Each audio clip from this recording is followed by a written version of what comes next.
Do you even have an oil pressure sensor on your car? You see that on video.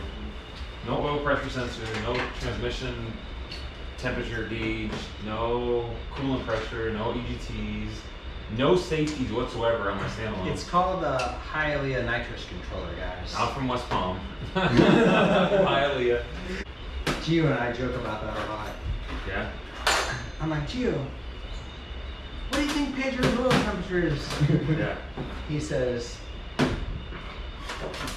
doesn't care. I say, oh, okay.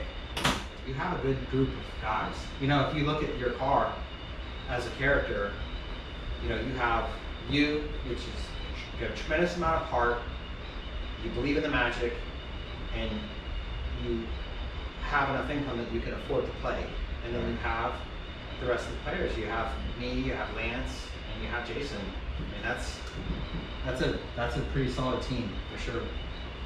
You know, not to mention, you know, you're working on the stuff yourself. Yeah. You know, or your group of guys that you have that'll come over and enter it. It's a big deal.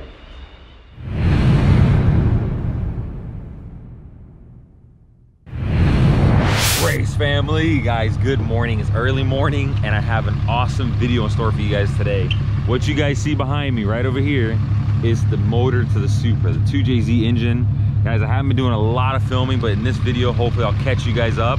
I decided to pull the engine, take it to Real Street Performance. At first, it was just let me take it to them, have them go through it. It's given me absolutely no problems in a year and a half that I've been running it all out. You guys watched me install this engine right before Texas 2K19. So we installed it and we've been to many races. We've won a bunch of events. I've ran at 50 to 60 pounds of boost. It's seen 150 shot of nitrous. It's gone a 118, 60 foot the car in general. It's gone 183 miles an hour in the quarter mile, so over 180 multiple times. This engine has done work, but this back half of the year, guys, we have Florida 2K, we have Maryland World Cup that I've never been to and I would love to go. Hopefully a half-mile event. There's a lot of really, really cool races, so I wanted to make sure the engine was tip-top. Although it's giving me no symptoms of any problems, I figured, you know what? Let's take it to Real Street Performance, have them go through it, and while we're in there, maybe make a few upgrades. So it went from something pretty small to saying, you know what? I want an all-new bottom end. We're gonna do everything brand new again in the bottom end, reuse my cylinder head. I'll give you guys more information once we get to Real Street. But today, if we have time, we're hoping for Jay to tear this engine apart and kind of shoot a video with you guys and see the conditions of the engine and the abuse that it took through that year and a half. So let's get on the road. Real Street is like 3 hours from my house. They're also in Florida, but about 3 hours from my house. It's 7:28 in the morning now, so let's get over there and have a good time, man. Any day that it could be, anything car related to me is an amazing day. So I want you guys, the race family, to join me for the ride. All right, let's make it happen. Race family, here we are, guys. There's the famous Real Street sign. We haven't been here in almost 2 years. We love paying these guys a visit.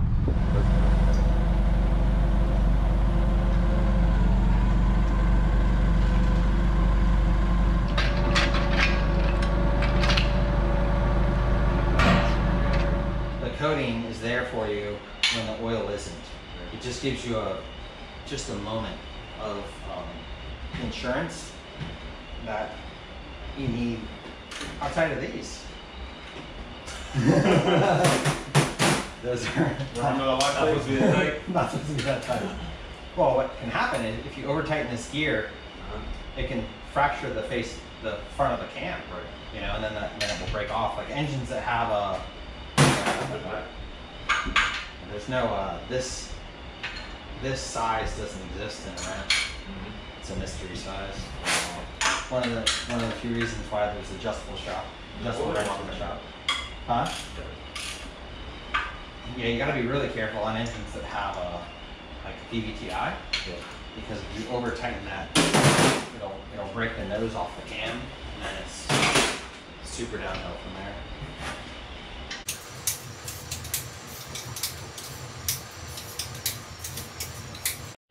There's going to be a number of people that are doing what you're doing, a number of people that want to do what you're doing, and another number of people that have done what you're doing. Like, it's a diverse crowd of followers, right? But that puts you in a position of responsibility.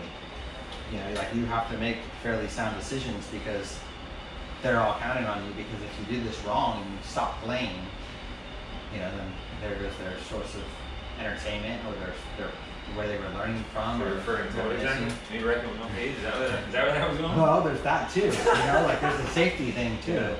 You know, there's a lot of different ways to do it. But obviously, there's one Baltic Supra.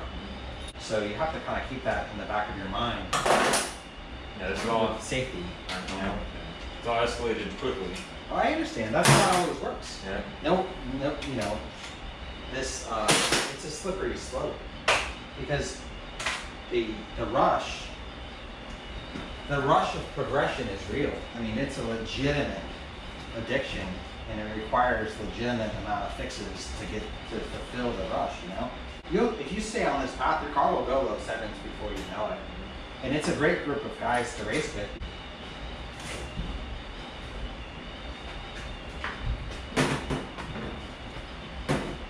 There it is, Real Street logo.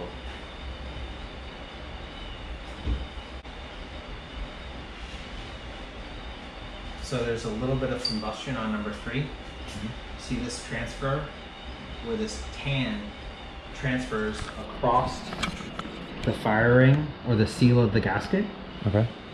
So if you had a coolant pressure gauge, you probably would be seeing some coolant pressure happening, because what happens under, you know, large amounts of boost is these parts are moving. Right. You know, if you look, see the mark right here, and then see the mark right here. Right. See this vibration? Right. Like, it's happening, man. Things are, you know, the stress that a small engine is under to make 13, 14, 1500 horsepower, 2000 horsepower, it's a tremendous amount of stress. And you're not, no matter who you are as an engine builder or a tuner or whatever label you give yourself, the stress is the stress. Right. It's like a set of dumbbells. It's just a set of dumbbells. They don't care who you think you are. It's just the dumbbells. This thing is the same thing. Like you're only gonna be able to make so much power before you start to face the stress. But this, it doesn't scare me. There's not a lot of deformation. Like if it starts to push that ring and push the gasket out Yeah, I was of gonna the say, way, from looking at the head gasket, is there any more? you may get diagnosis some we on can the do? deck side.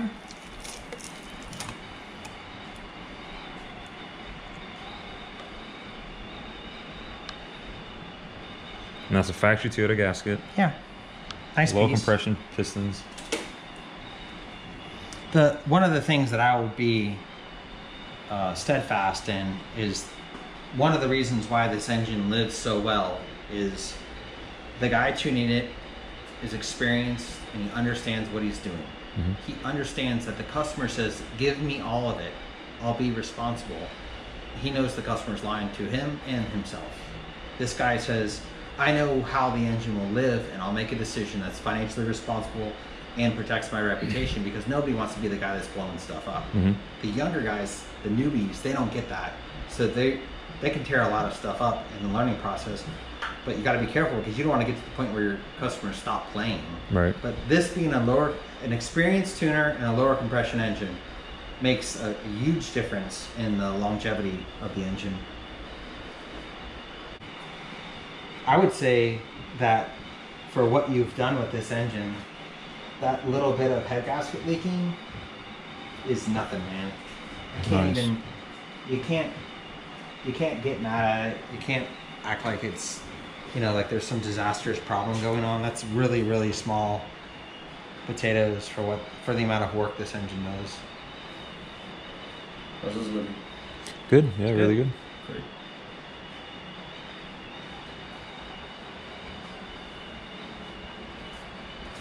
It's brand new. All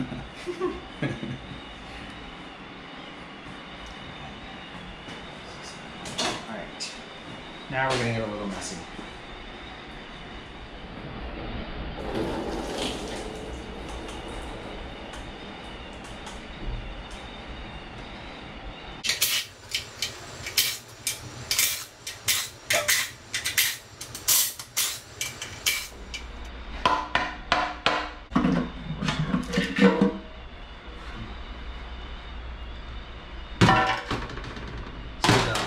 Alcohol and the oil. See how the oil's peeling away? Yeah.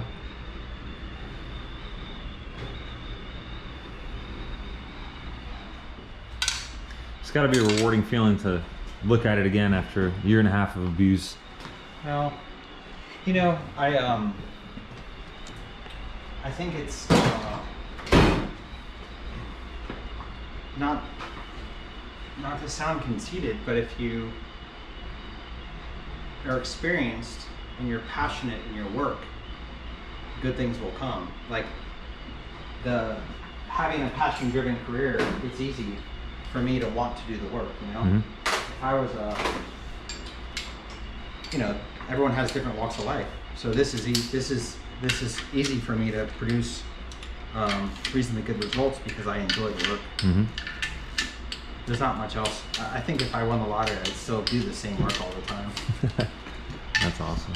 Yeah. Loving what you do is win the lottery in a sense. Yeah. You get to wake up every day and do exactly what you want. That's awesome. It's the quality of your life. Yep. You know, you can't pay people enough to take torture with a smile. Yep. I like that.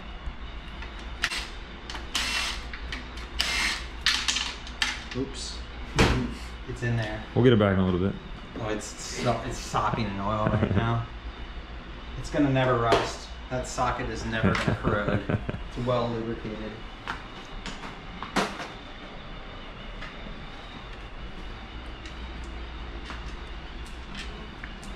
I think it's the camera. I don't think I've dropped this many tools in one day in a long time. Well, you got 4 cameras going right now.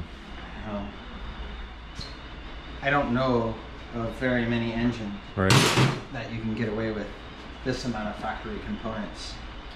You know, we can like poke at it for the crankcase pressure problem, or poke at it for, you know, it made some coolant pressure or this or that. It's like you lose. It's very easy to lose track of. This is a car that can go a 7 in the quarter mile and be driven on the street with full confidence. Right. And it's done with a large amount of factory components, and that's a big deal. You know, if you try to make sense to the guys that are a generation older than me, and you start talking to them about what these little engines are capable of, they are convinced you're full of shit. They don't believe anything. That sounds like a good conversation for drag week. Oh man, they just, well, that I think the year before last at drag week, I went up to Tom Bailey, and I was like, what an incredible machine. I mean, that guy his car is nutty. Yeah. It's just nutty. It's, you look at it and it's just this amazing piece of hardware, and he wants to talk to me about these engines. No way. And he's just like, man, you have all, you know, these stock parts and stuff. It's like, yeah, but you've got this, you know, essentially a pro mod. He's like, yeah, but you got this little 6-cylinder. So there's equal amounts of That's awesome. amazement and respect between the two platforms.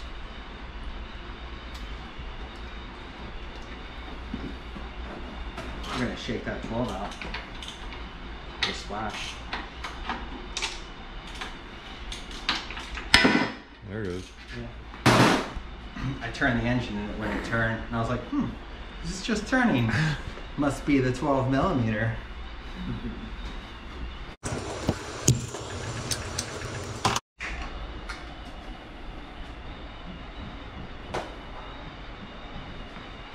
So here's rod number 1. You get a look at the rod bearing if you want. Yep, guys, this is a really neat feeling, man. To see this engine come apart after a year and a half of running it hard and inspect it here with Jay himself. This is a true honor. Yeah, the freaking bearings look amazing. Yeah.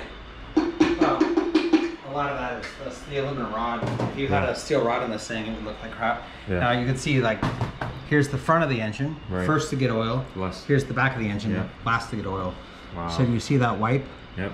But the wipe, it's not so far back. Yeah, the aluminum rod is a huge shock absorber. So that noise, the noise from the combustion, you know, it's put into the piston, but then the rod is like a muffler. Yep. And that noise doesn't go down into the bearings. That's very minimal. Oh yeah. No, it's for what I've put this through, I was expecting a lot more wear and tear. It's having the right people, man. Yeah. You have to understand that there are guys that they never get to this point because they don't have the right team of people around them, and they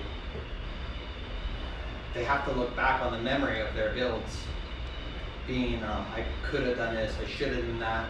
If I just could have done it one more time, it would have come out differently.